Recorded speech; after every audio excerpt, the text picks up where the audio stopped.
Hey guys, welcome to the bird's nest.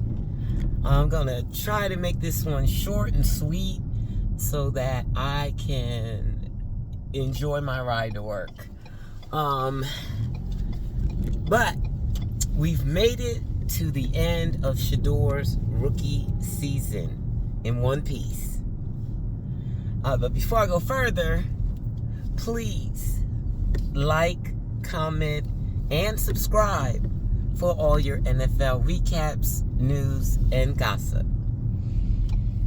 So, Shedeur finished off the season with a win against the Bengals in a game where he struggled in the first half pretty badly. You know, it's the worst half that he has played this season in his 7 games.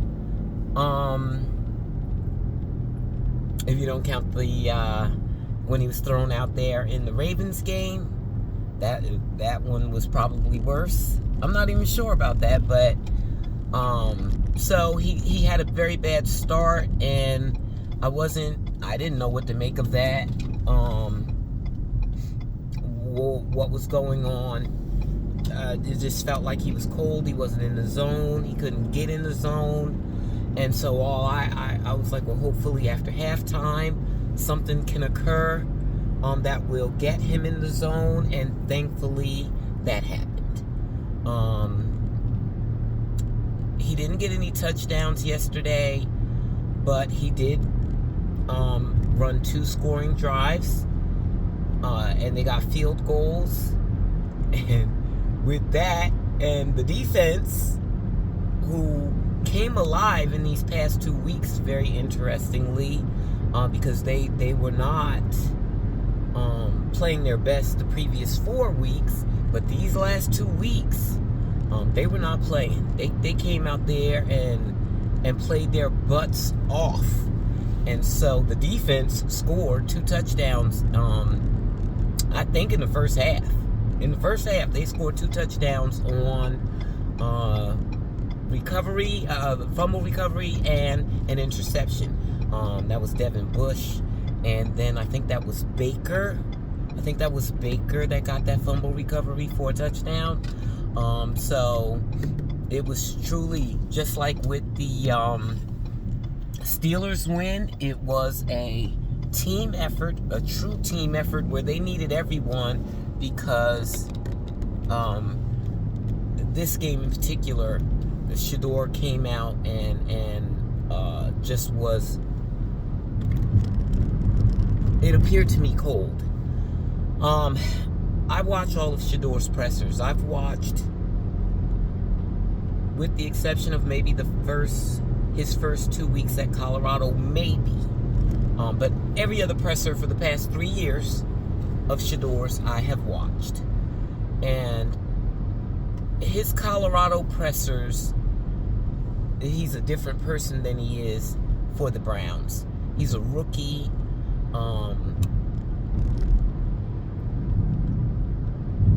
He says his confidence is not broken. You know how I am, guys. A lot of times, Shedeur, to me, he says things like as affirmations more than necessarily the truth or the case.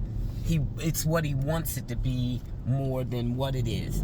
And so he said his confidence wasn't shaken, but if you look at his press conferences from Colorado and compare them to the ones with the Browns, I think his confidence was shaken. You know, he's been through a lot this year with the draft and with being drafted to a coach that didn't want him and was totally okay with openly sabotaging him. And that's what he had to deal with. So in yesterday's presser, and he's been talking about this too. Yesterday's presser wasn't the first time that he has talked about the mental toll that this year has had on him. And something happened last week. We'll say last week. Something happened last week that was big. We have no idea what it is. These guys, you know, what happens in the locker room stays in the locker room. Unless somebody leaks it to the media to make Shedeur look bad. But Shedeur must not have looked bad in this case, because it didn't leak to the media. Something happened. And whatever it was on his mind in the first half. And he said the way he played was not surprising to him because of whatever happened over the course of last week that had him in turmoil. More turmoil than usual, because Lord knows he's been in turmoil for the past year. And so then he said Quinshawn had to come over to his house and comfort him and speak life into him. So something happened, and I think it's related to the team, because also I didn't address this, but in Miles' last presser before the game, he threw Kevin Stefanski under the bus. Miles made it abundantly clear that he has no interest in Kevin Stefanski remaining the coach. He twice said that the team asked for his advice on such matters, and he speaks up honestly.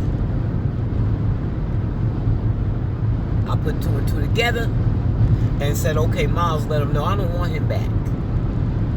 We have a brotherhood, which Miles has said multiple times, and I don't think that he knows that Kevin's not a part of it. Because as, well, depending on what videos you've seen, G. Bush and Chad Ochocinco, they were getting calls from marquee players from the beginning telling them that Shedeur's him. So if they know Shedeur's him, how do they feel about the fact that they wouldn't give him reps? They had him practicing on a separate field by himself. That they put lesser quarterbacks in front of them, knowing that they wouldn't give them the best chance to win. How do you think they felt? So, in that presser, Miles let it all hang out. It was abundantly clear that he had no interest in moving forward with Kevin Stefanski. So whatever it is that happened this week that caused all this turmoil for Shedeur possibly led to Miles' comments in that presser and Quinshawn having to go to Shedeur's house to comfort him. Whatever that was, the front office knows. Just like I used to always say, we know who Shedeur is as a player, and so we know that they're seeing that in practice. So it ain't like they don't know. They all know. Everyone knows in that organization what Kevin Stefanski did. They saw it happening. Jimmy Haslam saw it happening. Andrew Berry saw it happening. So I don't know what's going to come of that. I don't know. Kevin Stefanski could have been fired yesterday. They already said that they were going to have discussions and it would happen on Monday. I'm not sure why discussions need to take place. You should know whether or not you were going to fire him a long time ago, honestly. So if you were going to fire him, just do it. You know, just get it over with. But I don't even know.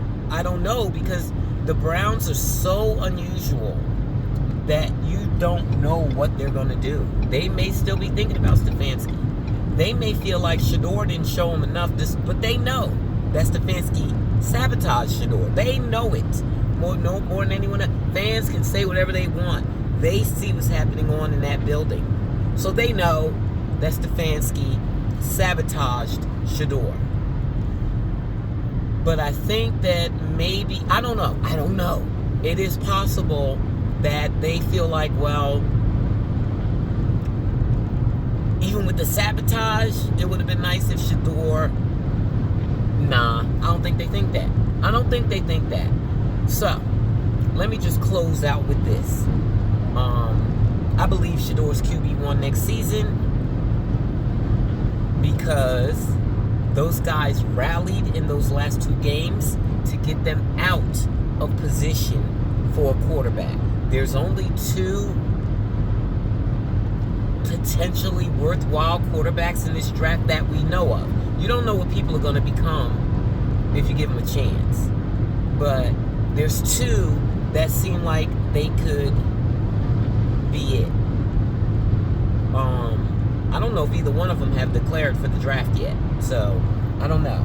But those 2 guys are there. And there are 3 teams ahead of the Browns in the draft that need a quarterback. And so, I don't think it's even possible to trade up for one. And if you did, it would be like a Deshaun Watson trade. The number of assets you would have to give away for these quarterbacks that you don't even know how they're going to perform. So I think that Shedeur's QB1, or we'll have to compete with Deshaun for QB1, and I'm cool with that. I'm totally 1,000% cool with that. I am. Because they would only be splitting reps between 2 quarterbacks instead of, well, really it was 3 last time, because Shedeur wasn't in it. He didn't get none of the reps with the ones, and it took him maybe a month to start getting them with the 2s and the 3s. Excuse me, guys, I got a little coming down with a little something for real this time. My throat is itchy. Anyway, so I think he's QB1 going into next season because of them moving out of position in the draft. Those guys worked their butt off for that. They worked their butts off for Shedeur. They love Shedeur. They want Shedeur to be the quarterback. That's another reason why I think he will be the quarterback, is because the team feels so strongly about him. And they feel strongly about each other. They got something special going on in Cleveland. So I think he's going to be QB1. Excuse me. And I want him to be QB1, even though I keep going back and forth in my mind about whether or not he should be with the Cleveland Browns, because we got to witness how dysfunctional they are as an organization. Kevin Stefanski has his shortcomings for sure, but who was it? The Titans. The Titans said they made it crystal clear. Was it the Titans? Yeah. What people's roles are. The GM is responsible for this. The coach is responsible for this. No more commingling that. I believe that the Browns have been commingling everything. So they try to blame stuff on Andrew Berry that is not all on Andrew Berry. Because I believe that they, obviously, Kevin Stefanski wanted Dylan Gabriel for whatever reason. I don't know what it was. He wanted Dylan Gabriel. So that means he made that decision on Dylan Gabriel when that should be Andrew Berry's decision. But it wasn't. And that's why he drafted Shedeur. Well, that's dysfunction. Because they shouldn't draft 2 quarterbacks based on the opinions of 2 different people, and one of them shouldn't even have an opinion on that. I don't care what you like. You can't draft Dylan Gabriel in the 3rd round because he's not worthy of that. Everybody knew that, but they let him do it. So it's dysfunction. Hopefully, I don't know, Jimmy Haslam Oh, I did a little research on Jimmy Haslam. I wanted to see how he got rich. And y'all know those pilot truck stops? His daddy founded that. But you'd be like, oh, okay, nepotism. No, not really. His daddy founded it, and then he took it over and blew it up, grew it, and then he sold it to Warren Buffett for like $8 billion. And so he's no slouch. I gained some respect for him. But as the Browns owner, he needs some work. There's the organization is toxic. They facilitate that toxicity with the Cleveland media. They allow things that they shouldn't allow with the media that has access to their players. So they got some work to do. And I'm hoping that they will do the work. So today we will find out if Stefanski is fired or not. He seems to have... Shedeur said they had a conversation this week that helped them understand each other a little better. In week 18, I told y'all a few weeks ago, maybe whatever weeks ago, that Shedeur going into Kevin Stefanski's office every morning early before every practice. I told you. Kevin Stefanski was annoyed by that. He didn't think it was a good thing. He didn't think it was exceeding expectations. He was annoyed. That boy in your office, every practice, not every day, because they only practice, I think, 3 days a week during the season. Every practice, he's in your office, you and him, one-on-one. And yet, y'all didn't come to understand each other till week 18. How is that?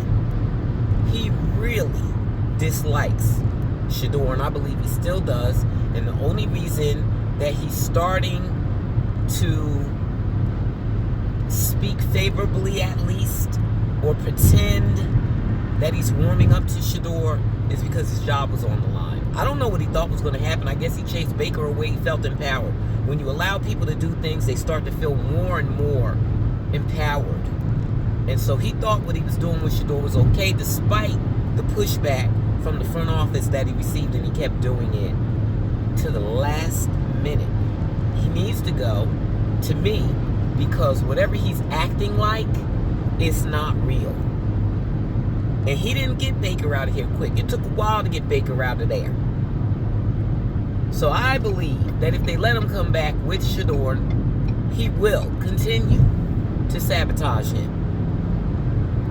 So I'm with Miles. He gotta go. And I'm praying that he's fired today. And then we'll see who the new coach will be and what kind of change that will bring about. Because, I got people that I like. Like, I like Bill Musgrave. Actually, that's the only person I like. But Shedeur mentioned another coach that he likes. Because that was another thing. The locker room was split. The coaches were split. Kevin Stefanski, Shedeur, the factions. So I'm hoping in this offseason, I'm hoping that they are inspired by the brotherhood that this team has formed this year, that Miles keeps talking about, is this year. It wasn't there before. It's there now. I hope they're inspired by that. They want to keep it together, and they want to get a coach in there that's going to believe in Shedeur. Hear the media tell it. No coach is going to want to coach Shedeur. You're not going to get the top coaches with Shedeur.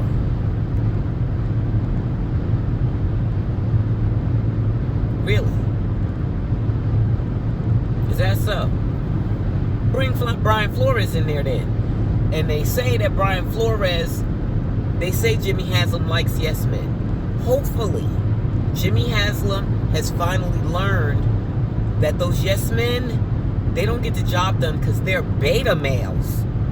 They don't get the job done. So you need to get your alpha male up in there, and you need to listen to him and let him coach.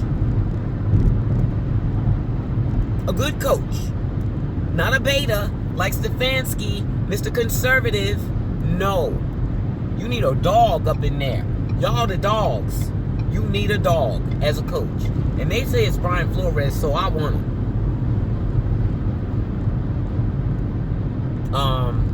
I want him. We'll see what happens, because he's on other people's radar. And apparently he is not coaching right now because of that dog in him. And ruffling feathers. But y'all gonna have to let them feathers be ruffled, man. Do you want to win or not, Jimmy Haslam? Don't you want to win? Don't you want to fill up that new stadium that you're building? It's a dome too. I did find that out too. It is a dome, so they won't be playing in the elements anymore. So next up, well, it's a lot of next up, so I have to keep up with this thing, which is unfortunate because this is mentally draining for me. Seeing how the Browns operate, seeing Shedeur go through all this, hearing, I didn't know what happened this week, but now that I know that it happened, I'm hurt for him. But I'm so glad it's over. It's not totally over because he still doesn't know what his future is. Unless somebody told him, he doesn't know what his future is. With the Browns or in the NFL. He could be traded. They could elevate Deshaun above him. We don't know what's going to happen. And he possibly doesn't know. But what's next is we find out if Stefanski gets fired. And then we find out who the new coach is. And what's all the changes that's going to come about with him. Or her. Nah, ain't no her, ain't even no girls. And yeah, no, him. And then we get to the draft. Hopefully in between that time, we'll get some content from Neff that we can enjoy. And not no football-ish. Tired of football. And then we get the draft, and we'll see how they go. My hope, this is my final decision, I want them to draft an O-lineman with that number 6 pick. I want an O-lineman with that. Because you can get a wide receiver from anywhere. They're all throughout the draft. You just got to hit on them. Or you can get one in free agency. But they need a wide receiver. Jerry Jeudy got to go. He's an op. I believe that. It's probably not, I don't know if it's true or not, but he acts like an op. Not jumping up to catch balls, not even putting his hands up to catch balls. I think he's an op. He doesn't like Shedeur. I think he's Team Stefanski. That's what I believe. So, he got to go. Regardless. His performance, he has to go. So, they need to get a wide receiver, but they don't need to get it with that number 6 pick. There's wide receivers everywhere throughout the draft. I just kept hearing that over and over again. They're all over the draft. And I know I'm crazy and I know he got behavioral issues. But I would love for them to go get Keon Coleman. I know the Bills don't want him anymore. Get Keon. He's on a rookie contract. Get him. He's worth a shot. And then those guys got to work together with Shedeur in the offseason. Anyway, I don't want to get too far. I wanted to make this short and sweet. So that's that. A lot of things up in the air. What's next for Shedeur? We don't know. I think we'll know more after the draft. You still got free agency. They could still get a quarterback in free agency, but they have Deshaun. There is no reason for the Browns to draft a quarterback. They got a vet in the building that they owe $1 gazillion to, and they have Shedeur, who has shown promise, who they know was sabotaged by the coach that they are hopefully firing today. Talking about trying to get a trade. Well, y'all shouldn't have been talking about firing or let it get out that he might be fired. You should have kept acting like he was the bomb so that he could be a trade. If the Giants want him as bad as the media claims they do, then y'all should have been acting like he was him, so that you could try to trade him for, I don't know, maybe a 3rd round pick. Maybe get back that pick that you gave for Dylan. Coach trades don't happen frequently.